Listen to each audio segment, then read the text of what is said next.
Okay, so obviously we've heard a lot about agents in the AI space. John, if you could just give us a bit of a rundown of what agents are and why we're hearing so much about them now.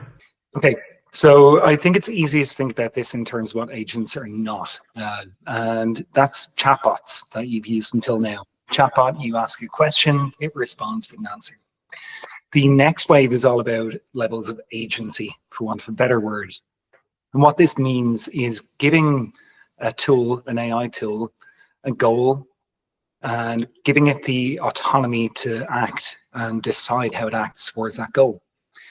So agents are likely to transform workflows across the entire workforce, and particularly in comms, we see significant applications there.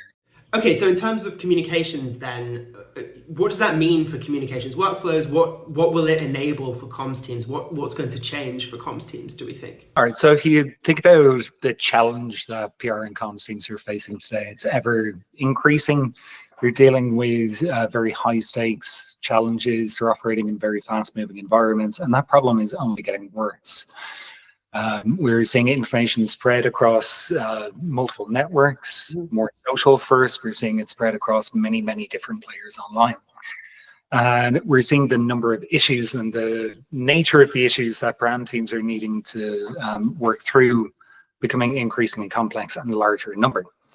So what this means for the average comms team is you're being asked to do more with less, because your CEO and board are looking to you for efficiency gains from the use of AI, but the nature of your work is becoming ever more complex as time moves on.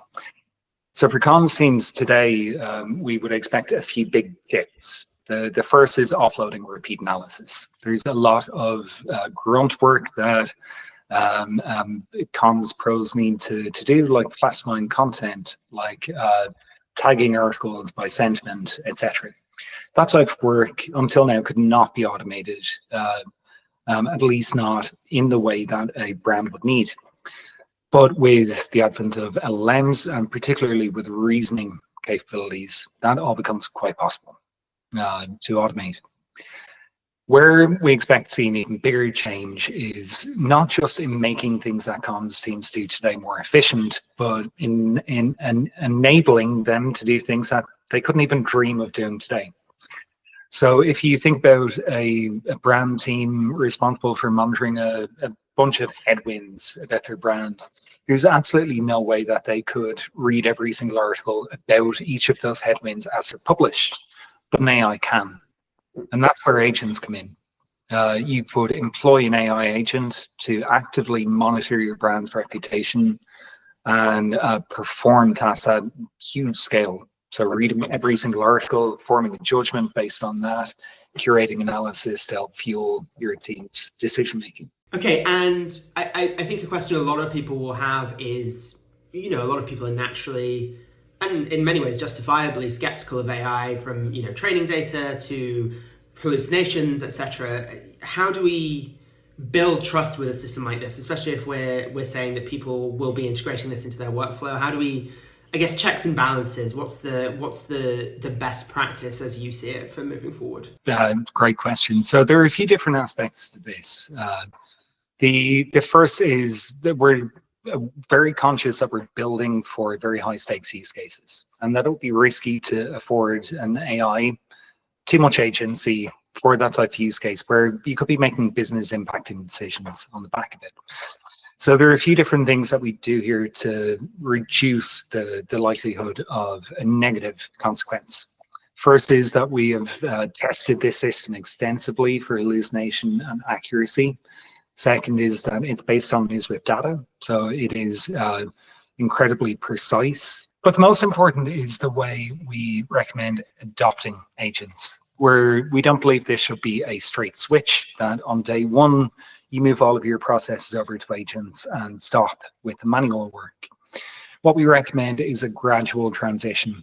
Select one workflow or one area that you would like to test agents in. Switch on the agent and run it in parallel with your existing processes and compare the output, so you can get a sense that you're not missing anything that you would otherwise catch. And once you've got confidence, switch over that workflow and repeat for every workflow you've got. So obviously, John, from this conversation, agents are coming. Where would you suggest people start? What's the best place to pick this up? I would always suggest starting small. So choose one workflow that you'd like to automate, run agents in parallel with your existing process for that. And once you're confident it's working the way you expect, not missing anything more, then switch that workflow over. Now, NewsWhip is launching our own AI monitoring agents in June, and that would be a great place to start. So if you could select a headwind or even to monitor mentions of your own brand, have the agent do that for a period of time, compare it with your existing traditional alerts, and once you're confident, you can switch over.